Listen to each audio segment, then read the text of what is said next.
बिहार चुनाव के लिए प्रशांत किशोर ने जो माहौल सेट किया है उसका कितना फायदा मिलेगा ये आने वाला वक्त बताएगा। लेकिन एक बात स्पष्ट है कि वह अपने चुनावी कैंपेन से राजद से लेकर बीजेपी और जेडीयू जैसी सभी प्रमुख पार्टियों को लपेट रहे हैं।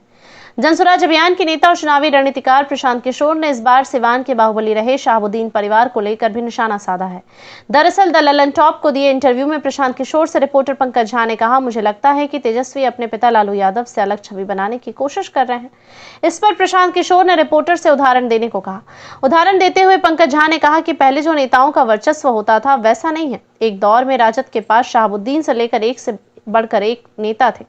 इस पर तुरंत प्रशांत किशोर ने रिपोर्टर से पूछा कि अभी कौन है। उन्होंने रिपोर्टर से पूछा, अभी सिवान में राजद को कौन चला रहा है, उस जिला में कौन है अभी। प्रशांत किशोर लगातार ये पूछने लगे, फिर उन्होंने खुद ये जवाब दिया कि सिवान में राजद को शहाबुद्दीन का परिवार चला रहा है।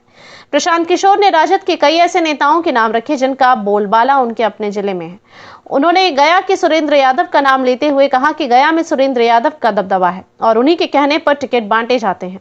सिवान की राजनीति में शहाबुद्दीन का नाम किसी परिचय का मोहताज नहीं है। कभी सिवान के सुल्तान कहलाने वाले शहाबुद्दीन ने इस इलाके में 2 दशक तक अपना दबदबा बनाए रखा। उनके जेल जाने और फिर निधन के बाद यह सस्पेंस बना रहा कि राजद में उनकी विरासत कौन संभालेगा।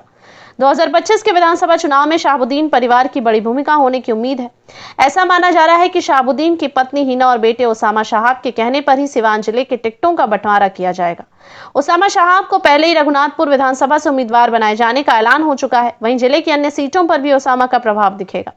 शहाबुद्दीन परिवार की भूमिका को प्रशांत किशोर गहराई से समझते हैं। वे जानते हैं कि शहाबुद्दीन और उनके परिवार का नाम लेना सिवान जैसे संवेदनशील इलाके में कितना बड़ा राजनीतिक संदेश देता है। राजनीतिक विश्लेषक मानते हैं कि प्रशांत किशोर का शहाबुद्दीन परिवार का नाम लेने से बचना एक रणनीतिक संदेश है। वे राजद पर परिवारवाद का आरोप लगाते हैं, लेकिन साथ ही यह भी जानते हैं कि शहाबुद्दीन परिवार का सिवान में मजबूत वोट बैंक है। सीधे नाम लेकर हमला करने से वे उस वोट बैंक को नाराज नहीं करना चाहते, खासकर तब जब जनसुराज अभियान धीरे धीरे पूरे बिहार में अपने पैर पसार रहा है।